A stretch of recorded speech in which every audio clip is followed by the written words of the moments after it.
তোলপাড় ফেলে দিচ্ছে বেলাগাম আবাস দুর্নীতি। তা রুখতেই প্রতি জেলায় ছুটছেন কেন্দ্রের পরিদর্শক দল। এলাকায় গিয়ে বাড়িতে বাড়িতে প্রকল্পের কাজও অনুসন্ধান করে দেখছেন কেন্দ্রীয় গ্রামোন্নয়ন মন্ত্রকের আধিকারিকরা।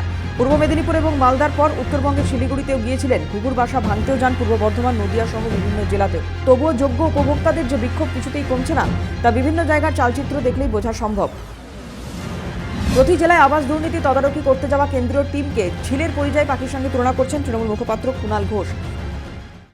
আসুক না, আমি তো আবার বলছি, এই বিজেপির দিল্লির নেতারা আসা, কেন্দ্রীয় দল আসা, চিড়িয়াখানার ঝিলে যেরকম পরিযায়ী পাখি আসে, ওগুলো চিড়িয়াখানার ঝিলের পরিযায়ী পাখি। কেন্দ্রীয় টিম হাট্টিমা টিম খোঁচা রাজ্যের অর্থমন্ত্রী চন্দ্রিমা ভট্টাচার্যের। কেন্দ্রীয় টিম ওগুলো হাট্টিমা টিম ওরা পাঠাচ্ছে সবকিছুতে। ওদের আমি টিমকে কিছু বলছি না, কারণ তারা তো আধিকারিক, তাদেরকে ব্যবহার করা হচ্ছে রাজনৈতিক উদ্দেশ্য চরিতার্থ করার জন্য। কিছু না পাওয়া মানেই কি বিক্ষোভ দেখানো? প্রশ্ন বীরভূমের তৃণমূল সাংসদ শতাব্দী রায়। এবার যে মানুষটা আমায় বলছে দিদি আমার হয়নি, এরা ওই হয়নি অবধি দেখাচ্ছে এবং সেটাকে যে আকারে দেখাচ্ছে সেটা খুব দুঃখজনক, লজ্জাজনক, কিন্তু সেটা নয়। আমি তো দেখছি, আমি তো ঘুরছি, মানুষের ভালোবাসা একই আছে, মানুষের মমতা ব্যানার্জির প্রতি আস্থা ভরসা একই আছে। এবং তারা বলছে, এখন যদি আমি আপনাকে বলি যে আচ্ছা আমি কালকে শাড়িটা পাঠিয়েছিলাম, তুমি পেয়েছো? তুমি তো অবভিয়াসলি বললি না পাইনি। আমি যখন বলছি লক্ষ্মীর ভান্ডার পেয়েছো, বললো হ্যাঁ পেয়েছি। তো যেটা না পেয়েছো তো বলবেই, তার মানে কি না বলা মানে কি সেটা বিক্ষোভ দেখানো?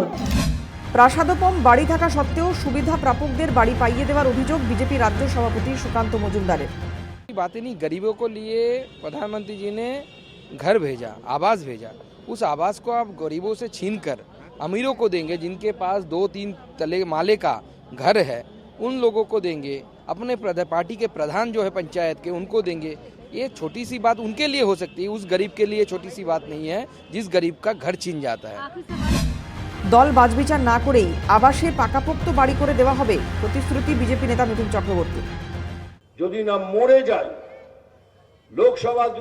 লোকসভা ইলেকশন অনেক দূরের কথা, যদি মরে না যায়, তাহলে যাদের যাদের কাঁচা বাড়ি আছে তাদের পাকা বাড়ি আমি করে দেব। আর এই প্রধানমন্ত্রীর আবাস যোজনার পয়সা দিয়েই করে দেখাবো।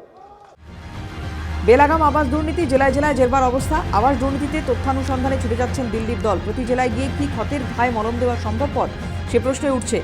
Bureau report, Calcutta news.